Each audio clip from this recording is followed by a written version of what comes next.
Hi, welcome back to the show. Well, we spoke to a market expert on what to expect going ahead, but let's talk about Tata Power, a stock that has been one of the biggest outperformers amongst the entire power space. Anil Sardana, the managing director of Tata Power, joins us now to give us some details on how the sector is shaping up, as well as some key issues that we have seen in the past. Mr. Sardana, good morning and thank you for being with us on the show. First, I would like to talk to you about your FY14 results itself and what the outlook is going ahead as far as coal prices and the company's coal business is concerned too. The margins that you saw in Q4, do you think that is sustainable? Good morning. As far as the coal prices in international markets are concerned, I guess for next 2 years one can only expect them to stay at what they are today. One doesn't expect prices to rise quite a bit, for the simple reason that China at this stage is not increasing its seaborne traffic and seaborne inputs. So I don't think so that there will be a large excursion in the coal prices until 2018. However, that's from our point of view a hedged phenomena, because if the coal prices remain lower, to that extent we have an advantage at Mundra, and also of course the cost of power at Trombay remains competitive, and if of course the coal prices go up, to that extent we have the advantage of higher income in the coal companies. So it's pretty much a hedge phenomena for us. Do they entirely countervail one another, Mr. Sardana, or is a lower coal price an advantage? Well, I don't want to say that at what stage which takes over, because it's not just the coal prices which makes a factor in terms of ultimately the margins, but also the exchange rate variation, because if the exchange rate is favorable, then in that case again Mundra takes the advantage. If it's unfavorable, then the coal company income improves. So it's a mix of these two factors which is important. Okay, can you just update us on the compensatory tariff case that is now with the APTEL? As of now, when has APTEL told you they will get back to you with their decision? Well, at this stage APTEL has divided the hearings in two parts. The first part of hearing has been on the request of the procurers with regard to the stay. That part of hearing has been completed and APTEL has reserved the order. We only hope that the order is expected within a week or so. And once this part is taken care of, then they have promised that after the vacations, APTEL will go in for quicker hearing and we will have the outcome soon. So when you implement this compensatory tariff order, how much do you think it could ease the cash flow burden for a company like yours?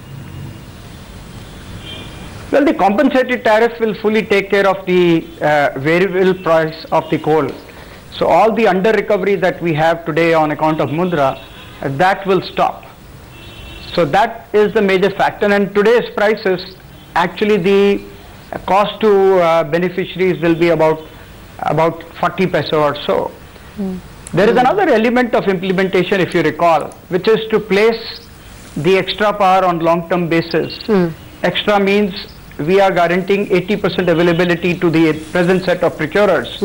And if we are able to place about 10% extra power on a long-term basis, then the proceeds are to be shared in a ratio of 60-40, which means that the procurer will have further advantage of about 12 to 15 paisa depending on what type of placement we are able to make. In terms of implementation, while the rest part can get implemented with effect from back date, it is important to implement this part so that the consumers ultimately don't lose the benefit of these delays. And that's a point that we have been convincing the procurers, that we can always go and place the power, earn that extra bit for the consumers, and later on we can even place the amount in an escrow, and depending on what is the decision, then use that amount. But whichever day that this placement is getting delayed, to that extent this is a advantage which is lost forever. Absolutely. But are you close to reaching any agreement with the DISCOMs on this matter? I find Gujarat taking positive strides, but I don't find any other procurer really waking up to this type of an advantage. And you can do it only if everyone agrees? Sorry? You can Gujarat is progressing in terms of evolving a process And therefore that is very important, because before we place this through case 1 or through any other bidding mechanism, it is important that there is a process that is agreed between the two sides in terms of how to arrive at the best possible option. Yeah, so should we understand that you will be reaching a kind of a long-term agreement with the Gujarat Discoms shortly for that extra 10%? Yes, I see them positively moving, because they have clearly realized that whatever advantage is to be sort of captured, it should be captured immediately. Whatever will be the final decision of APTEL, the money can be split accordingly. But what is more important is why lose any days of extra generation. Okay, moving on then, by when do you think you can get the cash for that stake sale of the Arutmin mines, and also when can you see a stake sale in your Bhumi mines as well? I understand that you're getting some valuations on that front too. No, let me answer your second part first. There is absolutely no move to offload our KPC mines. Okay. We very much are 30% shareholders, and will have plans to continue to do so. As far as the Arutmin mine sales are concerned, there are some CPs which are taking time in terms of permissions and clearances of different lenders, as also for splitting the infrastructure company between KPC Arutmin, because it used to be just one company. And once that process is complete, then we will be able to close the transaction. So what is the total debt on the books of Tata Power, and how much will you bring it down to by the end of, say, FY15? Well, at this stage, the debt on Tata Power Group is close to about 38,000 crores. And that includes, of course, CGPL debt, which is close to about 14,000 crores. And the balance companies, including Tata Power Delhi Distribution, including Tata Power Solar, and other companies have the debt. Now, if the regulatory assets, which is presently the trend, if they start to come down, we will be able to reduce 7,000 crore of debt by virtue of that.